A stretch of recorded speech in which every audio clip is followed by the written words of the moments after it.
ਸਤਿ ਸ਼੍ਰੀ ਅਕਾਲ। ਫਟਾਫਟ 100 ਦੇਖ ਰਹੇ ਸਾਰੇ ਦਰਸ਼ਕਾਂ ਦਾ ਸਵਾਗਤ। ਮੈਂ ਹਾਂ ਜਸਪੀਤ ਕੌਰ ਤੇ ਦੇਸ਼ ਦੁਨੀਆ ਦੇ ਵਿੱਚ ਅੱਜ ਕੀ ਕੁਝ ਰਿਹਾ ਖਾਸ ਮਨੋਰੰਜਨ ਖੇਡ ਜਗਤ ਤੇ ਕਰਾਂਗੇ ਵਪਾਰ ਦੀ ਗੱਲ। ਸਭ ਤੋਂ ਪਹਿਲਾਂ ਨਜ਼ਰ ਪਾ ਲੈਂਦੇ ਹਾਂ ਸੂਬਾਈ ਖਬਰਾਂ ਤੇ। ਕਿਸਾਨਾਂ ਨੂੰ ਕੇਂਦਰ ਦੇ ਵੱਲੋਂ ਮੀਟਿੰਗ ਦਾ ਇੱਕ ਵਾਰ ਫਿਰ ਤੋਂ ਸੱਦਾ ਦਿੱਤਾ ਗਿਆ ਹੈ। ਦੱਸਿਏ ਕਿ 3 ਦਸੰਬਰ ਨੂੰ ਕੇਂਦਰ ਨੇ ਮੁਲਾਕਾਤ ਲਈ ਸਮਾਂ ਦਿੱਤਾ ਹੈ। ਸਾਬਕਾ ਕੇਂਦਰੀ ਮੰਤਰੀ ਵਿਜੇ ਸਾਂਪਲਾ ਦੇ ਵੱਲੋਂ ਇਸ ਸਬੰਧ ਵਿੱਚ ਜਾਣਕਾਰੀ ਦਿੱਤੀ ਗਈ। ਮੀਟਿੰਗ ਦੇ ਨਤੀਜੇ ਸਾਰਥਕ ਆਉਣ ਦੀ ਉਮੀਦ ਜਤਾਈ ਗਈ ਹੈ। ਪਹਿਲਾਂ ਵੀ 2 ਵਾਰ ਕੇਂਦਰੀ ਮੰਤਰੀਆਂ ਦੇ ਨਾਲ ਕਿਸਾਨਾਂ ਦੀ ਮੀਟਿੰਗ ਹੋ ਚੁੱਕੀ ਹੈ ਤੇ ਕਿਸਾਨਾਂ ਦੀ ਇੱਕੋ ਇੱਕ ਮੰਗ ਹੈ ਕਿ ਖੇਤੀ ਕਾਨੂੰਨਾਂ ਨੂੰ ਰੱਦ ਕੀਤਾ ਜਾਵੇ। ਕਿਸਾਨ ਯੂਨੀਅਨ ਦੇ ਵੱਲੋਂ ਖੇਤੀ ਕਾਨੂੰਨਾਂ ਦੇ ਮੁੱਦੇ ਤੇ ਉਹਨਾਂ ਦੀਆਂ ਮੰਗਾਂ ਪ੍ਰਵਾਨ ਨਾ ਹੋਣ ਤੇ ਯਾਤਰੀ ਰੇਲਾਂ ਚੱਲਣ ਦੀ ਆਗਿਆ ਨਾ ਦੇਣ ਬਾਰੇ ਲਏ ਗਏ ਫੈਸਲੇ ਤੇ ਮੁੱਖ ਮੰਤਰੀ ਨੇ ਚਿੰਤਾ ਜ਼ਾਹਿਰ ਕੀਤੀ ਹੈ। ਉਨ੍ਹਾਂ ਕਿਹਾ ਕਿ ਇਸ ਦੇ ਨਾਲ ਲੋਕਾਂ ਦੇ ਲਈ ਮੁਸ਼ਕਲਾਂ ਪੈਦਾ ਹੋਣਗੀਆਂ ਤੇ ਸੂਬੇ ਦੇ ਲਈ ਗੰਭੀਰ ਨਤੀਜੇ ਨਿਕਲ ਸਕਦੇ ਨੇ ਅਤੇ ਇਸ ਸੰਬੰਧੀ ਲਗਾਤਾਰ ਉਹ ਅਪੀਲ ਕਰ ਰਹੇ ਨੇ। ਕਿਸਾਨ ਮਜ਼ਦੂਰ ਸੰਘਰਸ਼ ਕਮੇਟੀ ਦੇ ਵੱਲੋਂ ਕੀਤੇ ਗਏ ਐਲਾਨ ਦੇ ਵਿੱਚ ਕਿਹਾ ਗਿਆ ਕਿ ਉਸ ਵੇਲੇ ਤੱਕ ਮੁਸਾਫਿਰ ਰੇਲਾਂ ਰੋਕੀਆਂ ਜਾਣਗੀਆਂ ਜਦ ਖੇਤੀ ਕਾਨੂੰਨਾਂ ਦਾ ਮੁੱਦਾ ਹੱਲ ਨਹੀਂ ਹੁੰਦਾ। ਇਸ ਉੱਪਰ ਪ੍ਰਤੀਕਿਰਿਆ ਜ਼ਾਹਰ ਕਰਦਿਆਂ ਮੁੱਖ ਮੰਤਰੀ ਨੇ ਅਜਿਹੀ ਮੁਖਾਲਫਤ ਕਰਕੇ ਯੂਨੀਅਨ ਪੰਜਾਬ ਅਤੇ ਪੰਜਾਬੀਆਂ ਦੇ ਹਿੱਤਾਂ ਵਿਰੁੱਧ ਭੁਗਤ ਰਹੀ ਹੈ। ਕੈਪਟਨ ਅਮਰਿੰਦਰ ਸਿੰਘ ਨੇ ਕਿਹਾ ਕਿ ਜਦੋਂ ਬਾਕੀ ਸਾਰੀਆਂ 31 ਕਿਸਾਨ ਜਥੇਬੰਦੀਆਂ ਨੇ ਅਗਲੇ 15 ਦਿਨਾਂ ਦੇ ਲਈ ਸੂਬੇ ਵਿੱਚ ਮਾਲ ਅਤੇ ਮੁਸਾਫਰ ਰੇਲਾਂ ਦੀ ਆਵਾਜਾਈ ਦੀ ਆਗਿਆ ਦਿੱਤੀ ਹੈ, ਰੇਲ ਟਰੈਕਾਂ ਤੋਂ ਹਟਣ ਦਾ ਸਰਬਸੰਮਤੀ ਦੇ ਨਾਲ ਫੈਸਲਾ ਲਿਆ ਗਿਆ ਤਾਂ ਇੱਕ ਯੂਨੀਅਨ ਦਾ ਇਹ ਫੈਸਲਾ ਸਮਝੋ ਬਾਹਰ ਹੈ। ਉਹਨਾਂ ਕਿਹਾ ਕਿ ਕਦਮ ਕਿਸਾਨ ਮਜ਼ਦੂਰ ਸੰਘਰਸ਼ ਕਮੇਟੀ ਨੂੰ ਲੋਕਾਂ ਤੋਂ ਅਲੱਗ-ਥਲੱਗ ਕਰ ਦੇਵੇਗਾ। ਸਿਹਤ ਮੰਤਰੀ ਪੰਜਾਬ ਬਲਵੀਰ ਸਿੰਘ ਸਿੱਧੂ ਦੇ ਹੁਕਮਾਂ ਤੋਂ ਬਾਅਦ ਸਿਹਤ ਮਹਿਕਮੇ ਨੇ ਮਾਸੂਮ ਬੱਚਿਆਂ ਨੂੰ HIV ਪੋਜ਼ਿਟਿਵ ਖੂਨ ਚੜਾਉਣ ਦੇ ਮਾਮਲੇ 'ਚ ਦੋਸ਼ੀ ਪਾਏ ਗਏ 4 MLT ਨੌਕਰੀ ਤੋਂ ਬਰਖਾਸਤ ਕਰ ਦਿੱਤੇ ਨੇ ਅਤੇ 4 ਨੂੰ ਵੱਡੀ ਲਾਪਰਵਾਹੀ ਦਾ ਦੋਸ਼ੀ ਪਾਇਆ ਸੀ। ਇਸ ਤੋਂ ਪਹਿਲਾਂ ਬਠਿੰਡਾ ਦੀ ਬਲੱਡ ਬੈਂਕ ਦੇ ਕਰਮਚਾਰੀ ਨੇ ਇੱਕ ਮਾਸੂਮ ਬੱਚੇ ਨੂੰ ਜਾਣਬੁੱਝ ਕੇ ਸਾਜ਼ਿਸ਼ ਦੇ ਤਹਿਤ HIV ਪੋਜ਼ਿਟਿਵ ਖੂਨ ਚੜਾਇਆ ਸੀ, ਜਿਸ ਤੋਂ ਬਾਅਦ ਉਸ ਦੇ ਖਿਲਾਫ ਕੇਸ ਦਰਜ ਕਰਕੇ ਗ੍ਰਿਫਤਾਰ ਕਰ ਲਿਆ ਗਿਆ ਸੀ। ਇਸ ਤੋਂ ਇਲਾਵਾ ਇੱਕ ਹੋਰ ਮਹਿਲਾ ਨੂੰ ਵੀ HIV ਪੋਜ਼ਿਟਿਵ ਖੂਨ ਚੜਾਇਆ ਗਿਆ ਸੀ। ਸਿਹਤ ਮੰਤਰੀ ਨੇ ਸਖਤ ਕਾਰਵਾਈ ਕਰਦਿਆਂ ਬਾਕੀ ਮੁਲਾਜ਼ਮਾਂ ਨੂੰ ਸਖਤ ਤਾੜਨਾ ਕੀਤੀ ਹੈ ਕਿ ਮਰੀਜ਼ ਦੀ ਸਿਹਤ ਦੇ ਨਾਲ ਖਿਲਵਾੜ ਕਰਨ ਵਾਲੇ ਲੋਕਾਂ ਨੂੰ ਬਖਸ਼ਿਆ ਨਹੀਂ ਜਾਵੇਗਾ।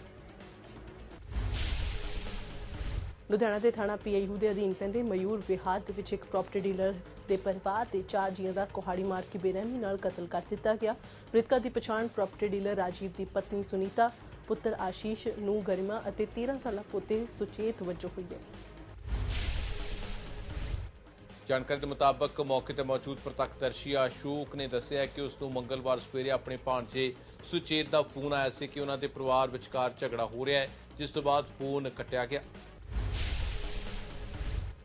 ਇਸ ਮਗਰੋਂ ਅਸ਼ੋਕ ਤੁਰੰਤ ਜਦੋਂ ਪ੍ਰਾਪਰਟੀ ਡੀਲਰ ਰਾਜੀਵ ਦੇ ਘਰ ਆਇਆ ਤਾਂ ਰਾਜੀਵ ਆਪਣੀ ਸਵਿਫਟ ਕਾਰ ਦੇ ਵਿੱਚ ਘਰੋਂ ਜਾ ਰਿਹਾ ਸੀ। ਉਸਨੇ ਰਾਜੀਵ ਨੂੰ ਰੋਕਣ ਦੀ ਕੋਸ਼ਿਸ਼ ਕੀਤੀ ਪਰ ਉੱਥੋਂ ਨਿਕਲ ਗਿਆ। ਜਦੋਂ ਅਸ਼ੋਕ ਨੇ ਘਰ ਦੇ ਅੰਦਰ ਜਾ ਕੇ ਦੇਖਿਆ ਤਾਂ ਉਸ ਨੂੰ ਵਾਰਦਾਤ ਦਾ ਪਤਾ ਲੱਗਿਆ।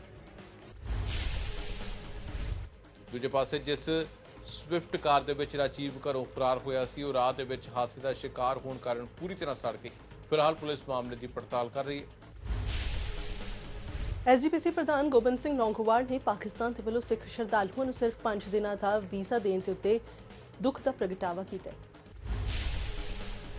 ਮੀਡੀਆ ਨੂੰ ਸੰਬੋਧਨ ਕਰਦੇ ਹੋਏ ਉਹਨਾਂ ਕਿਹਾ ਕਿ ਸ਼ਰਧਾਲੂ ਸਾਰੇ ਗੁਰਦੁਆਰਾ ਸਾਹਿਬਾਨਾਂ ਦੇ ਵਿੱਚ ਗੁਰਪੁਰਬ ਮਨਾਉਣਾ ਚਾਹੁੰਦੇ ਨੇ ਪਰ ਉਹਨਾਂ ਨੂੰ ਪਾਕਿਸਤਾਨ ਸਰਕਾਰ ਦੁਆਰਾ ਸਿਰਫ 5 ਦਿਨਾਂ ਦਾ ਵੀਜ਼ਾ ਦਿੱਤਾ ਗਿਆ।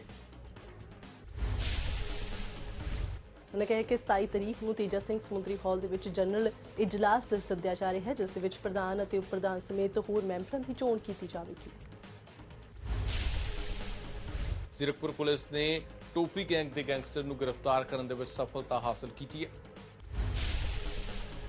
ਪੁਲਿਸ ਨੂੰ ਸੂਚਨਾ ਮਿਲੀ ਸੀ ਕਿ ਦੋਸ਼ੀ ਜ਼ੀਰਕਪੁਰ ਦੇ ਵਿੱਚ ਨਸ਼ੇ ਦੀ ਸਪਲਾਈ ਕਰਨ ਆ ਰਿਹਾ ਹੈ, ਜਿਸ ਕਰਕੇ ਪੁਲਿਸ ਨੇ ਜ਼ੀਰਕਪੁਰ ਟਕੋਲੀ ਦੇ ਵਿਚਕਾਰ ਨਾਕਾ ਲਗਾ ਕੇ ਇਸ ਗੈਂਗਸਟਰ ਨੂੰ ਗ੍ਰਿਫਤਾਰ ਕੀਤਾ ਹੈ, ਜਿਸ ਤੋਂ ਨਸ਼ੇ ਦੀ ਸਮੱਗਰੀ ਵੀ ਬਰਾਮਦ ਹੋਈ। ਪੰਜਾਬ ਦੇ ਵਿੱਚ ਰੇਲ ਸੇਵਾ ਸ਼ੁਰੂ ਹੋ ਗਈ ਹੈ। ਕਿਸਾਨਾਂ ਨੇ ਯਾਤਰੀਆਂ ਦੇ ਨਾਲ ਭਰੀ ਟ੍ਰੇਨ ਬਿਆਸ 'ਚ ਰੋਕੀ ਅਤੇ ਸੰਘਰਸ਼ ਕਮੇਟੀ ਅੱਧੀ ਰਾਤ ਤੋਂ ਮੁੜ ਟਰੈਕ ਤੇ ਬੈਠੀ ਹੈ। ਮੁੰਬਈ ਤੋਂ ਅੰਮ੍ਰਿਤਸਰ ਯਾਤਰੀ ਟ੍ਰੇਨ ਆ ਰਹੀ ਸੀ। ਟ੍ਰੇਨ ਦਾ ਰੂਟ ਬਦਲ ਕੇ ਤਰਨਤਾਰਨ ਤੋਂ ਅੰਮ੍ਰਿਤਸਰ ਭੇਜਿਆ ਗਿਆ। ਕਾਬਿਲੇ ਗੌਰ ਹੈ ਕਿ ਸੰਘਰਸ਼ ਕਮੇਟੀ ਵੱਲੋਂ ਯਾਤਰੀ ਟ੍ਰੇਨਾਂ ਨੂੰ ਰਸਤਾ ਦੇਣ ਤੋਂ ਇਨਕਾਰ ਕੀਤਾ ਗਿਆ। ਜੰਡਿਆਲਾ ਗੁਰੂ ਦੇ ਵਿੱਚ ਕਿਸਾਨਾਂ ਨੇ ਮੁੜ ਤੋਂ ਟਰੈਕ ਤੇ ਧਰਨਾ ਲਗਾਇਆ ਹੋਇਆ ਸੀ। ਇਹ ਖਬਰ ਲਹਿਰਾਗਾਗਾ ਤੋਂ ਹੈ, ਜਿੱਥੇ ਕਿਸਾਨਾਂ 'ਚ 26 ਅਤੇ 27 ਨਵੰਬਰ ਦੇ ਦਿੱਲੀ ਅੰਦੋਲਨ ਦੇ ਲਈ ਕਾਫੀ ਉਤਸ਼ਾਹ ਦੇਖਣ ਨੂੰ ਮਿਲਿਆ।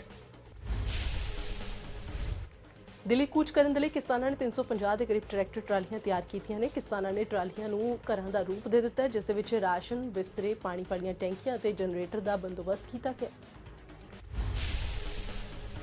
ਇਸ ਧਰਨੇ ਬਾਰੇ ਕਿਸਾਨਾਂ ਅਤੇ ਕਿਸਾਨ ਆਗੂਆਂ ਦਾ ਕਹਿਣਾ ਹੈ ਕਿ ਵੱਡੀ ਗਿਣਤੀ ਦੇ ਵਿੱਚ ਕਿਸਾਨ, ਜਿਸ ਵਿੱਚ ਔਰਤਾਂ ਤੇ ਬੱਚੇ ਵੀ ਸ਼ਾਮਲ ਨੇ, ਦਿੱਲੀ ਵੱਲ ਕੂਚ ਕਰਨ ਲਈ ਬਿਲਕੁਲ ਤਿਆਰ ਨੇ। ਸਾਬਕਾ ਕੇਂਦਰੀ ਮੰਤਰੀ ਨੇ ਕੇਂਦਰ ਸਰਕਾਰ ਤੋਂ ਮੰਗ ਕੀਤੀ ਹੈ ਕਿ ਸੂਬੇ ਦੇ ਵਿੱਚ ਯੂਰੀਆ ਖਾਦ ਦੀ ਸਪਲਾਈ ਯਕੀਨੀ ਬਣਾਈ ਜਾਵੇ। ਉਨ੍ਹਾਂ ਕਿਹਾ ਕਿ ਜੇਕਰ ਕਿਸਾਨਾਂ ਨੂੰ ਸਮੇਂ ਸਿਰ ਖਾਦ ਦੀ ਸਪਲਾਈ ਨਹੀਂ ਮਿਲੇ ਤਾਂ ਕਣਕ ਤੇ ਝਾੜ ਦੇ ਵਿੱਚ ਕਿਸਾਨਾਂ ਨੂੰ ਵੱਡਾ ਨੁਕਸਾਨ ਝੱਲਣਾ ਪੈ ਸਕਦਾ ਹੈ। ਪੰਜਾਬ ਦੇ ਮੁੱਖ ਮੰਤਰੀ ਦੇ ਉੱਤੇ ਨਿਸ਼ਾਨਾ ਸਾਧਦੇ ਹੋਇਆਂ ਸਾਬਕਾ ਕੇਂਦਰੀ ਮੰਤਰੀ ਨੇ ਕਿਹਾ ਹੈ ਕਿ ਸੀਐਮ ਕਿਸਾਨਾਂ ਦੀ ਖਾਦ ਦੀ ਸਮੱਸਿਆ ਨੂੰ ਹੱਲ ਨਹੀਂ ਕਰ ਸਕੇ।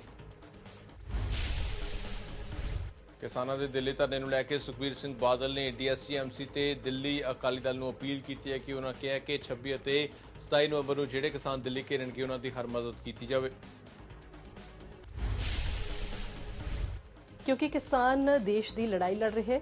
ਡੀਐਸਜੀਐਮਸੀ ਦੇ ਪ੍ਰਧਾਨ ਮਨਿੰਦਰ ਸਿਰਸਾ ਨੇ ਐਲਾਨ ਕੀਤਾ ਹੈ ਕਿ ਉਹ ਧਰਨਾ ਦੇਣ ਵਾਲੇ ਕਿਸਾਨਾਂ ਦੀ ਹਰ ਮਦਦ ਕਰਨਗੇ। ਸ੍ਰੀ ਗੁਰੂ ਨਾਨਕ ਦੇਵ ਜੀ ਦੇ 551ਵੇਂ ਪ੍ਰਕਾਸ਼ ਪੁਰਬ ਨੂੰ ਮੁੱਖ ਰੱਖਦਿਆਂ ਚੰਡੀਗੜ੍ਹ ਯੂਨੀਵਰਸਿਟੀ ਕੁੜੂਆਂ ਵਿਖੇ ਪੰਜਾਬ ਸਰਕਾਰ ਦੇ ਸਹਿਯੋਗ ਦੇ ਨਾਲ ਗੁਰੂ ਨਾਨਕ ਚੇਅਰ ਸਥਾਪਿਤ ਕੀਤੀ ਗਈ ਹੈ। ਇਸ ਚੇਅਰ ਦੇ ਸਥਾਪਿਤ ਹੋਣ ਦੇ ਨਾਲ ਵਿਦਿਆਰਥੀਆਂ ਨੂੰ ਬਾਬਾ ਨਾਨਕ ਦੀਆਂ ਸਿੱਖਿਆਵਾਂ, ਉਪਦੇਸ਼ਾਂ ਅਤੇ ਵਿਚਾਰਧਾਰਾ ਤੋਂ ਵਧੇਰੇ ਜਾਣੂ ਕਰਵਾਉਣ ਬਾਬਤ ਖੋਜ ਕਾਰਜਾਂ ਲਈ ਪ੍ਰੋਤਸਾਹਿਤ ਕੀਤਾ ਜਾਵੇਗਾ। ਹੁਸ਼ਿਆਰਪੁਰ ਫਗਵਾੜਾ ਮੁੱਖ ਪਾਰਕ ਤੇ ਰੇਲਵੇ ਫਾਟਕ ਤੇ ਬਣਨ ਵਾਲੇ ਓਵਰਬ੍ਰਿਜ ਦਾ ਨਿਰਮਾਣ ਕਾਫੀ ਸਮੇਂ ਤੋਂ ਰੁਕਿਆ ਹੋਇਆ ਹੈ, ਜਿਸ ਕਾਰਨ ਦੁਕਾਨਦਾਰਾਂ ਨੂੰ ਕਾਫੀ ਦਿੱਕਤ ਦਰਪੇਸ਼ ਆ ਰਹੀ ਹੈ। ਇਸ ਦੇ ਰੋਸ ਵਜੋਂ ਦੁਕਾਨਦਾਰਾਂ ਨੇ ਆਪਣੀਆਂ ਦੁਕਾਨਾਂ ਬੰਦ ਰੱਖ ਕੇ ਰੋਸ ਪ੍ਰਗਟ ਕੀਤਾ ਤੇ ਅਣਮਿੱਥੇ ਸਮੇਂ ਲਈ ਭੁੱਖ ਹੜਤਾਲ ਸ਼ੁਰੂ ਕਰ ਦਿੱਤੀ ਹੈ। ਉਧਰ ਇਸ ਮੌਕੇ ਉਹਨਾਂ ਕੈਬਨਿਟ ਮੰਤਰੀ ਸੁੰਦਰ ਸ਼ਾਮ ਅਰੋੜਾ ਦੇ ਖਿਲਾਫ ਜੰਮ ਕੇ ਨਾਅਰੇਬਾਜ਼ੀ ਕੀਤੀ। ਅਦਿੱਤਿਆ ਮਹਿਤਾ ਫਾਊਂਡੇਸ਼ਨ ਅਤੇ ਸੀਮਾ ਸੁਰੱਖਿਆ ਬਲ ਦੀ ਸਾਂਝੀ ਪਹਿਲ ਤਹਿਤ ਕਸ਼ਮੀਰ ਤੋਂ ਕੰਨਿਆਕੁਮਾਰੀ ਤੱਕ ਇਨਫੈਂਟਰੀ ਰਾਈਡ 2020 ਦਾ ਆਯੋਜਨ ਕੀਤਾ ਗਿਆ। ਇਸ ਤਹਿਤ ਸਾਈਕਲ ਚਾਲਕਾਂ ਦਾ ਜੱਥਾ ਬੀਤੀ ਰਾਤ ਸੀਮਾ ਸੁਰੱਖਿਆ ਬਲ ਸਹਾਇਕ ਸਿਖਲਾਈ ਕੇਂਦਰ ਖੜਕਾ ਵਿਖੇ ਪਹੁੰਚਿਆ। ਇੱਥੇ ਇਸ ਨੂੰ ਹਰੀ ਝੰਡੀ ਦਿਖਾ ਕੇ ਅਗਲੇ ਪੜਾਅ ਦੇ ਲਈ ਰਵਾਨਾ ਕੀਤਾ ਗਿਆ। ਇਸ ਜੱਥੇ ਦੇ ਵਿੱਚ 4 ਔਰਤਾਂ ਸਮੇਤ 20 ਰਾਸ਼ਟਰੀ ਤੇ ਅੰਤਰਰਾਸ਼ਟਰੀ ਪੱਧਰ ਦੇ ਸਾਈਕਲਿਸਟ ਸ਼ਾਮਲ ਨੇ। ਦੇਸ਼ ਦੇ ਵਿੱਚ ਤੇਲ ਦੀ ਬਚਤ ਦੇ ਲਈ ਕੇਂਦਰ ਸਰਕਾਰ ਵੱਲੋਂ ਫਿਊਲ ਐਂਡ ਡੋਰ ਸਟੈਪ ਯੋਜਨਾ ਸ਼ੁਰੂ ਕੀਤੀ ਗਈ ਹੈ, ਜਿਸ ਦਾ ਮਕਸਦ ਇਹ ਹੈ ਕਿ ਜਿਨ੍ਹਾਂ ਇਲਾਕਿਆਂ ਦੇ ਵਿੱਚ ਪੈਟਰੋਲ ਨਹੀਂ ਪਹੁੰਚ ਪਾਉਂਦਾ ਉੱਥੇ ਪੈਟਰੋਲ ਪਹੁੰਚਾਉਣ ਦੇ ਲਈ ਈਂਧਨ ਦੀ ਖਪਤ ਬਹੁਤ ਜ਼ਿਆਦਾ ਲੱਗਦੀ ਹੈ। ਇਸ ਤਹਿਤ ਇਸ ਯੋਜਨਾ ਦੀ ਸ਼ੁਰੂਆਤ ਕੀਤੀ ਗਈ ਹੈ। ਟੈਂਕਰ ਦੇ ਰੂਪ ਦੇ ਵਿੱਚ ਇਹ ਚੱਲਦਾ ਫਿਰਦਾ ਪੰਪ ਲੋਕਾਂ ਅਤੇ ਸੰਸਥਾਵਾਂ ਦੀ ਮਦਦ ਕਰੇਗਾ। ਗੜਸ਼ੰਕਰ ਦੇ ਵਿੱਚ ਅੱਡਾ ਸਤਨੌਰ ਦੇ ਨਜ਼ਦੀਕ ਇੱਕ ਮੋਟਰਸਾਈਕਲ ਤੇ 2 ਹੋਰ ਵਾਹਨਾਂ ਦੀ ਟੱਕਰ ਦੇ ਵਿੱਚ ਮੋਟਰਸਾਈਕਲ ਸਵਾਰ ਦੀ ਮੌਤ ਹੋ ਗਈ। ਦੱਸਿਆ ਜਾ ਰਿਹਾ ਹੈ ਕਿ ਹਾਦਸੇ ਦੇ ਤੁਰੰਤ ਬਾਅਦ ਮੋਟਰਸਾਈਕਲ ਦੇ ਵਿੱਚ ਅੱਗ ਲੱਗ ਗਈ ਅਤੇ ਪੂਰੀ ਤਰ੍ਹਾਂ ਉਹ ਸੜ ਕੇ ਸੁਆਹ ਹੋ ਗਿਆ। ਹੁਸ਼ਿਆਰਪੁਰ ਵਿਖੇ ਨਗਰ ਨਿਗਮ ਦੇ ਖਿਲਾਫ ਲੋਕਾਂ ਦੇ ਵਿੱਚ ਭਾਰੀ ਗੁੱਸਾ ਦੇਖਣ ਨੂੰ ਮਿਲਿਆ। ਦਰਅਸਲ ਕੁਝ ਲੋਕਾਂ ਨੇ ਨਗਰ ਨਿਗਮ ਦੇ ਅਧੀਨ ਆਉਂਦੀ ਸੜਕ ਤੇ ਕਬਜ਼ਾ ਕੀਤਾ ਹੋਇਆ ਹੈ, ਜਿਸ ਬਾਬਤ ਅਦਾਲਤ ਦੇ ਵਿੱਚ ਕਾਨੂੰਨੀ ਲੜਾਈ ਹੋਈ ਹੈ ਤੇ ਕੇਸ ਜਿੱਤਣ ਤੋਂ ਬਾਅਦ ਵੀ ਨਗਰ ਨਿਗਮ ਨੇ ਕਬਜ਼ਾ ਨਹੀਂ ਛੁਡਵਾਇਆ ਤੇ ਸੜਕ ਛੋਟੀ ਹੋਣ ਕਾਰਨ ਲੋਕਾਂ ਨੂੰ ਕਾਫੀ ਮੁਸ਼ਕਲ ਪੇਸ਼ ਆ ਰਹੀ ਹੈ।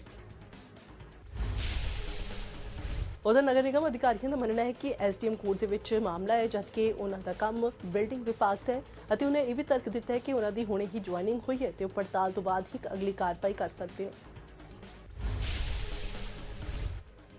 ਤਰਨਤਾਰਨ ਦੇ ਵਿੱਚ ਜਮਹੂਰੀ ਕਿਸਾਨ ਸਭਾ ਪੰਜਾਬ ਵੱਲੋਂ 26 ਅਤੇ 27 ਨਵੰਬਰ ਦੇ ਦਿੱਲੀ ਧਰਨੇ ਦੇ ਸਬੰਧ ਵਿੱਚ ਵਿਸ਼ਾਲ ਰੈਲੀ ਕੀਤੀ ਗਈ ਅਤੇ ਕਿਸਾਨਾਂ ਨੂੰ ਧਰਨੇ ਦੇ ਵਿੱਚ ਸ਼ਾਮਲ ਹੋਣ ਦੇ ਲਈ ਲਾਮਬੰਦ ਕੀਤਾ ਗਿਆ। ਉਧਰ ਸੁਲਤਾਨਪੁਰ ਲੋਧੀ ਦੇ ਵਿੱਚ ਵੀ ਕਿਸਾਨ ਸੰਘਰਸ਼ ਕਮੇਟੀ ਦੀ ਅਹਿਮ ਬੈਠਕ ਹੋਈ, ਜਿਸ ਦੇ ਵਿੱਚ ਦਿੱਲੀ ਕੂਚ ਦੀ ਤਿਆਰੀ ਲਈ ਰਣਨੀਤੀ ਘੜੀ ਗਈ। ਕਮੇਟੀ ਮੈਂਬਰਾਂ ਦਾ ਕਹਿਣਾ ਹੈ ਕਿ ਕਮੇਟੀ ਮੈਂਬਰ ਵੱਖ-ਵੱਖ ਜ਼ਿਲ੍ਹਿਆਂ 'ਚ ਛੋਟੇ ਜੱਥਿਆਂ ਦੇ ਵਿੱਚ ਜਾਣ ਕੇ ਅਤੇ ਉਸ ਤੋਂ ਬਾਅਦ ਉਹਨਾਂ ਨੂੰ ਮੀਡੀਆ ਦੇ ਨਾਲ ਵੀ ਗੱਲਬਾਤ ਕਰਵਾਈ ਜਾਵੇਗੀ।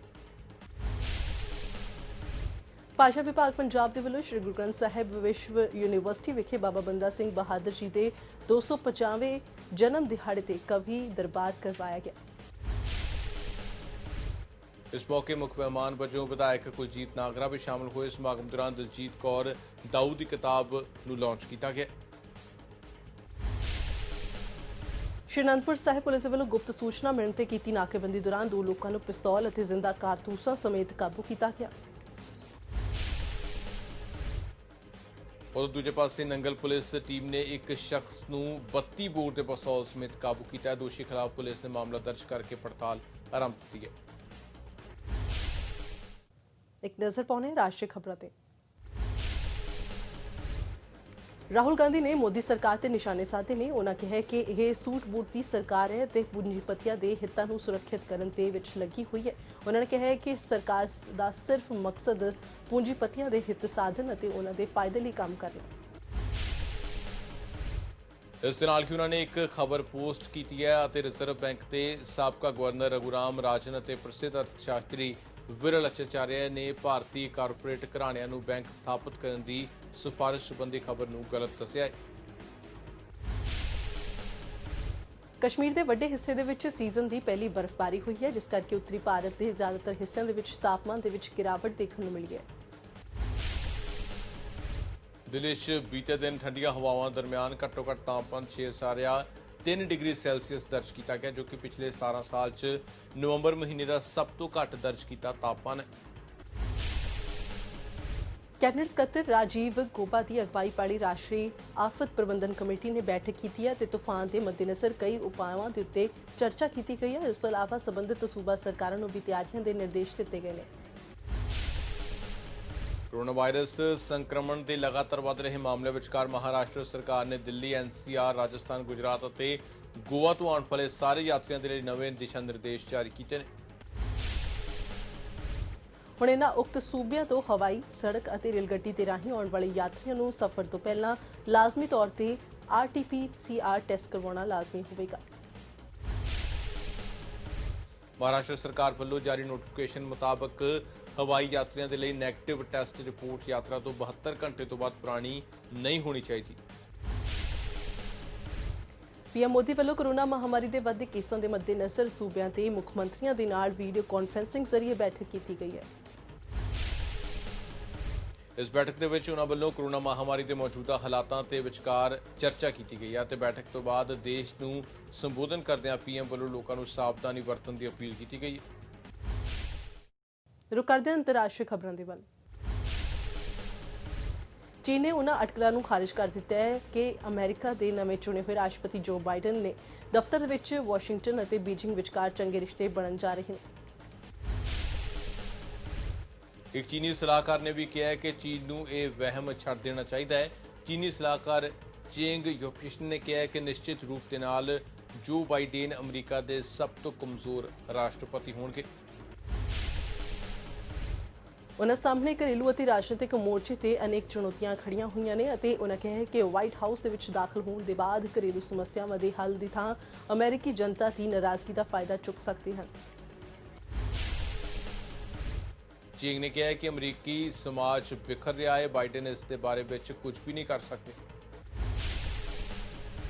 ਕੁਈਨਜ਼ਲੈਂਡ ਦੀ ਪ੍ਰੀਮੀਅਰ ਅਨਾਸਤੀਸੀਆ ਨੇ ਕਿਹਾ ਹੈ ਕਿ ਉਹਨਾਂ ਨੇ ਰਾਜ ਦੀਆਂ ਸਰਹੱਦਾਂ ਨੂੰ ਮੁੜ ਖੋਲ੍ਹਣ ਦਾ ਫੈਸਲਾ ਕੀਤਾ ਕਿਉਂਕਿ 28 ਦਿਨਾਂ ਬਾਅਦ ਵੀ ਕੋਰੋਨਾ ਵਾਇਰਸ ਦਾ ਕੋਈ ਨਵਾਂ ਮਾਮਲਾ ਸਾਹਮਣੇ ਨਹੀਂ ਆਇਆ।